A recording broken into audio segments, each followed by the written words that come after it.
Ahojte, Dukatka. Vítam vás na mojom YouTube kanáli. Budem tu sledovať a komentovať najmä politiku, tak sa môžete pridať.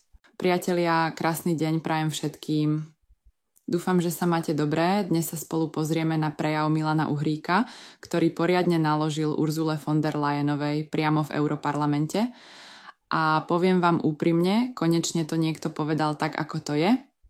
Pani Leyenová, za to, ako ničíte Európu, ste mali už dávno sedieť pred súdom a nie tu v Európskom parlamente volať po 2-biliónovom rozpočte a predstavovať ďalšie, ešte ničivejšie Green Dealové opatrenia. This is the power of the European Green Deal and we must stay the course on our climate and environmental goals. This is a must. A digital euro, for example, will make it easier for companies and consumers alike.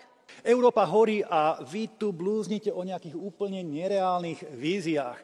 Pritom to kvôli vašej vojnovej a sankčnej politike ľudia trpia a platia rekordné ceny za energie. So it's time to get rid of dirty Russian fossil fuels completely. Kvôli vášmu Green Dealu európske firmy a fabriky utekajú preč z Európy. Kvôli vašej imigračnej politike sa v Európe už každý týždeň strieľa a v Bruseli musia proti imigrantom dokonca nasadzovať armádu. Zničili ste Európu a sme len takýto malý kúsoček od totálneho kolapsu a napriek tomu si nechcete priznať chybu a jediné, s čím sem prídete, je, že žiadate ešte tvrdšie presadzovanie tých politík, ktoré Európu zničili a doteraz nefungovali. Že žiadate ešte tvrdšie trestanie a cenzurovanie všetkých oponentov a kritikov. Pani Leyenová, urobte prosím jednu službu Európe. Odstúpte. Vy nie ste šéfka Európy. Európa patrí ľuďom a nie vám. Ursula vo svojom vystúpení znovu opakuje tie svoje zničujúce plány, ešte viac Green Dealu, ešte tvrdšia sankčná politika, presadzovanie digitálneho eura a k tomu zobratie eurofondov farmárom a regiónom, aby ich presunula na zbrojenie. To už je vrchol cynizmu. Pýtam sa, komu slúži táto žena? Európe, jej občanom a budúcim generáciám alebo nadnárodným korporáciám a vojensko-priemyselnému komplexu? Pretože ak sa pozrieme na výsledky jej politiky, je jasné, že obyčajní ľudia len trpia. A teraz úprimne mňa nesmierne šokuje, že Leyenová má stále podporovateľov.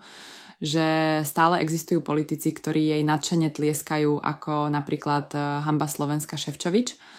A ešte viac ma zaráža, že mnohí mladí ľudia chcú voliť progresívcov, ktorí len kopírujú jej politiku. Pritom práve mladí budú najviac trpieť dôsledkami týchto šialenstiev. Budú čeliť vyšším cenám energií, zániku pracovných miest, priemyslu, ktorý utečie mimo Európu a budú sa musieť vyrovnávať s migračnými vlnami, ktoré menia Európu na nepoznanie. To je tá budúcnosť, ktorú chcú progresívci. Milan Uhrík v Europarlamente jasne pomenoval veci a jeho slova by si mala Ursula vypočuť každé ráno namiesto budíka. Povedať priamo do očí predsedníčke komisie, že mala už dávno stáť pred súdom za to, ako ničí Európu, to je obrovská odvaha. A hlavne pravda. Pretože to, čo sa dnes deje, energetická kríza, masívna inflácia, krachy firiem, migračný chaos a cenzúra, to nie sú náhody, to sú priam dôsledky politiky Leyenovej a jej nohsledov. Ja osobne hovorím jedno, Európa patrí ľuďom, nie Leyenovej a nie progresívnym politickým fanatikom. Už žiadne ďalšie prázdne sľuby. Už žiadne utopické experimenty na našich životoch. Ak má mať Európa budúcnosť, musí sa vrátiť k zdravému rozumu, k suverenite, k normálnym hodnotám. A musíme prestať slepo nasledovať niekoho, kto nás ťahá ku dnu. Priatelia, čo na to hovoríte vy? Vidíte aj vy, aký obrovský dopad majú tieto politiky na naše životy? Podielte sa so mnou o svoj názor do komentárov, som zvedavá, ako to vnímate vy. Ak sa vám video páčilo, tak budem rada za každý odber a like. Verím, že vytvoríme silnú komunitu odvážnych ľudí so zdravým rozumom.